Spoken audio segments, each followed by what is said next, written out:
안녕하세요. 고들입니다. 오늘은 재회에 대해서 이야기 한번 해보려고 하는데요.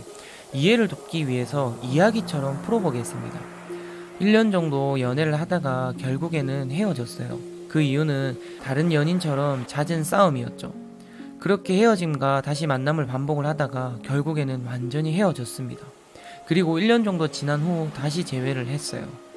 여태 살면서 재회가 이번이 처음일까요? 하지만 이번에 재회를 하고 나서 재회는 이런 마음으로 이렇게 해야 오래 갈 수가 있는구나 라는 것을 느꼈어요. 재회는 혼자만 원해서 하는 게 아니구나. 재회는 서로가 원해야지만 가능한 거구나.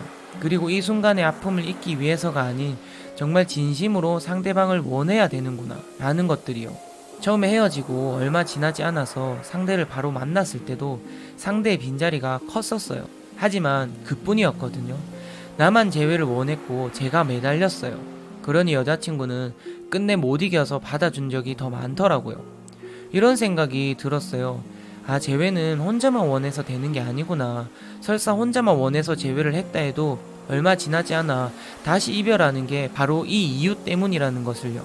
물론 같은 사람과 1년 후 재회를 했고 아직까지도 잘 만나고 있지만 그때와 1년 후의 마음은 너무 많은 것들이 달랐었어요. 정말 재회는 서로가 같이 원해야만 진심으로 이루어질 수 있다고 생각을 해요. 나 혼자만 원해서 재회를 했을 때는 이건 재회가 아니라 그냥 억지로 내가 그 사람한테 매달려서 만난 거구나. 처음에는 정말 그 사람의 빈자리가 컸고 진심으로 그 사람을 원해서 나는 나름 간절하게 다가갔지만 정작 그때의 진심은 그냥 가짜였구나 라는 생각이요. 이게 무슨 마음이냐면 연애를 하다가 처음에 이별을 하면 누구나가 다 간절해요. 그 사람을 원한다면. 그럼 그 마음 때문에 재회를 할 때 보통 이런 말들을 할 거예요. 내가 잘못된 부분, 그리고 항상 너가 고쳐달라고 했던 부분, 내가 정말 고칠게. 이런 말들. 처음에는 진심이었어요. 그리고 저는 정말 고칠 거라고 생각을 했죠. 하지만 그건 시간이 얼마 지나지 않아 다시 점점 제 생각 속에서는 사라지고 다시 헤어지기 전 저의 모습이 나오더라고요. 그러니 상대방은 가뜩이나 내가 매달려서 만난 상태이고 그런 변하지 않는 나의 모습을 보니 당연히 같은 이유로 헤어질 수밖에 없는 거구나. 근데 과연 1년 후에 재회를 하고 여태까지 잘 만날 수 있었던 이유는 뭘까요? 그 이유는 서로가 재회를 원했다는 거예요. 그것도 진심으로. 진심으로 상대방의 소중함과 빈자리를 알려면 어쩔 수 없이 다른 사람을 만나봐야 되더라고요. 왜냐면 그래야 비교가 되니까요.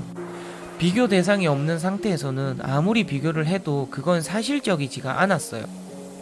그러니 내가 새로운 사람을 만났을 때 누군가를 만나고 있음에도 불구하고 그 사람의 모습이 자꾸만 보이고 내 여자친구는 이럴 때 이렇게 해주고 날 챙겨줬었는데 이런 것들이 시간이 지나도 계속적으로 보이게 되어버리니까 결국에는 그 사람이 내 옆에서 해줬던 모든 것들이 진심으로 고맙고 미안하게 느껴지더라고요. 정말 다행히도 여자친구도 저와 같은 마음이었다는 거예요.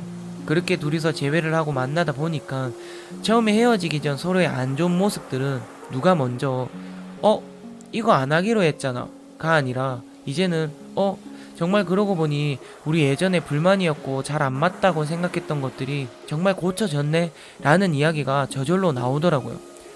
여기까지가 재회를 하고 느낀 이야기들을 한번 풀어봤습니다. 오늘 말씀드린 것들을 조금 정리해서 말씀드리자면 재회는 절대 혼자만 원해서 되는 게 아니라 둘이서 진심으로 원해야지만 처음 그 사람을 만나서 좋고 설레고 행복했던 때로 다시 돌아갈 수 있다. 아니 어쩌면 그때보다 더 끈끈하고 깊숙한 관계로. 감사합니다.